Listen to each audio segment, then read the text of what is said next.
Today I want to share the one workout that blew up my shoulders. My Filipino genetics blessed me with a 1-to-1 shoulder to waist ratio and narrow clavicles that made me look frail and weak. But I refuse to let my genetics define me. This past year, my shoulders blew up. They're wider, broader, and fuller than they've ever been. I didn't use any of this either. I followed a simple, science-based workout that's worked better than anything I've tried in the past. There's only 3 exercises, but proper form is crucial, so pay attention. First up, the side delts. This is the part of the shoulders that broadens your frame and is where I put most of my effort. Now in the past, I'd always just do your typical dumbbell lateral raises, but there's an exciting new area of research called long muscle length training that suggests this may not be ideal for growth. This research has shown muscles tend to grow better if they're challenged in the stretch position. For example, one study published just this year found that preacher curls, which challenge the biceps the most right around here when they're almost fully stretched, grew the biceps 150% more than incline dumbbell curls, which are instead hardest right around here when the biceps aren't stretched as much. Similar findings have been shown in the triceps, hamstrings, and quads as well. So although the shoulders have yet to be tested, it seems probable they'd also benefit from this. But the thing about dumbbell lateral raises is they're easiest at the bottom when the delt is fully stretched and hardest at the top when the delt is fully contracted, the opposite of what we want.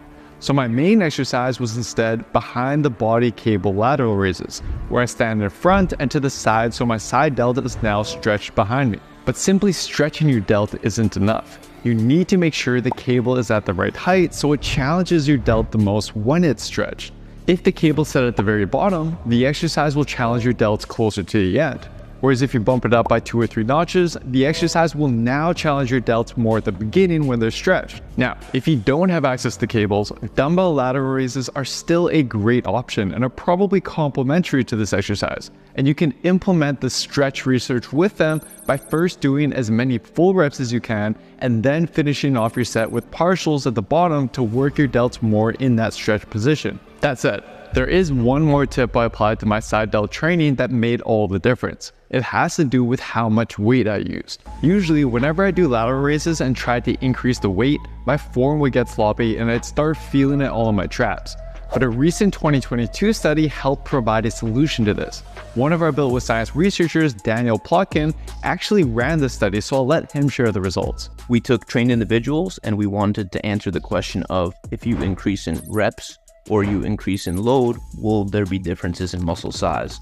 So one group, the load group, each time they trained, they tried to increase in the amount of weight, while the reps group stayed at the same weight each session, but tried to increase in reps. So at the start of the study, the reps group was doing 10 reps per set. And by the end of the study, after the 8 weeks, they were doing between 16 and 20 reps. What we found was, from measuring multiple thigh and calf muscles, is that this might be surprising, but there was virtually no differences between groups. So it seems like there's a good amount of flexibility in what you can choose for your progression. So it could be reps and it could be load. So I applied this research by sticking to the same weight every week and trying to do just a couple more reps than last time. I'd start around 10 reps per set, and only once I was able to do at least 15 to 20 reps per set with good form did I increase the weight. So the side delts create width, but the rear delts help balance out the shoulder and give it that 3D look.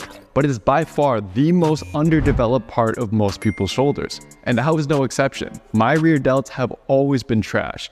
I'd spam them with dumbbell reverse flies and the reverse pec deck and couldn't figure out why they just wouldn't grow. Well, here's why. So we know that muscles are best grown if the arm path of the exercise matches the direction of the muscle's fibers. In the case of the rear delt, they run at about a 45-degree angle. This is why some people can end up building massive rear delts without even trying. They perform many of their rows with this 45-degree arm angle and end up growing the rear delts instead of other parts of their back. But this was never the case for me. So I needed an exercise that isolated my rear delts really well. What I found the most success with was using this 45-degree arm angle during the reverse cable fly, but with a few steps back from the cable to make it more difficult near the beginning of the exercise when the rear delts are more stretched. But you can apply this to the reverse pec deck as well. Move the seat up high, and instead of sitting right up against the pad, scoot your butt back and lean your chest into the pad. This way, your arm angle will now line up better with the rear delts. And if you don't have access to cables or machines, you can do an incline dumbbell row with your arms kept in that 45-degree angle. In all these exercises though, to prevent your mid-back muscles from taking over, don't squeeze your shoulder blades together. Push your arms forward to open up your shoulder blades and keep them that way as you pull your elbows back. Now I'm going to share the sets and reps for each exercise at the end of the video, but for now, let's move on to the last exercise. Lastly, the front delts. So this is usually the most developed part of people's shoulders because it's already worked indirectly in many other exercises.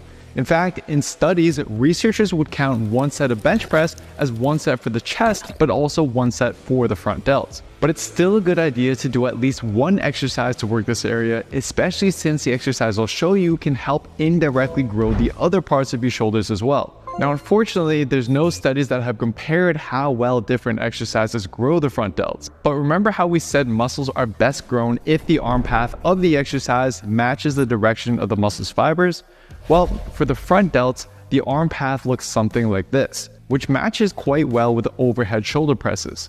Now in the past, I'd always do standing barbell overhead presses, but over time they just really started beating up my joints and it was always a struggle to stay balanced. So I switched this exercise out for a more stable and smoother exercise on my joints, the seated dumbbell shoulder press, but not the way most people do it. Let me explain. Bring your arms up directly to your side with your elbow at a 90-degree angle. Then without arching your back, rotate your hand back as far as you can. How far could you go? A 2020 study with over 2,400 participants found that on average, they could only get to about 60 degrees. But take a look at the dumbbell shoulder press. With the bench straight up, you need to be able to comfortably get to 90 degrees. Otherwise, you'll end up pressing the weight forwards and using other muscles, or you just may end up aggravating your shoulder. So try to bring the bench back about 1 to 2 notches, and as you can see now, it'll require far less shoulder mobility. Once you're set up, line up your arm with the front delt fibers by driving your elbows inward slightly with your palms facing in. Then press the weight over your shoulders and return back to the starting position after each rep. So here's the 3 exercises with the reps, sets, alternatives, and how often to perform them. You could do this on a workout on its own, but I'd recommend splitting these exercises up into 2 to 3 of your workouts throughout the week. Now that said, research is always evolving. I may end up being wrong about all of this in a few years' time, but I will do my best in keeping you guys updated with the latest science. So far though, the research is promising and it seems like it's working.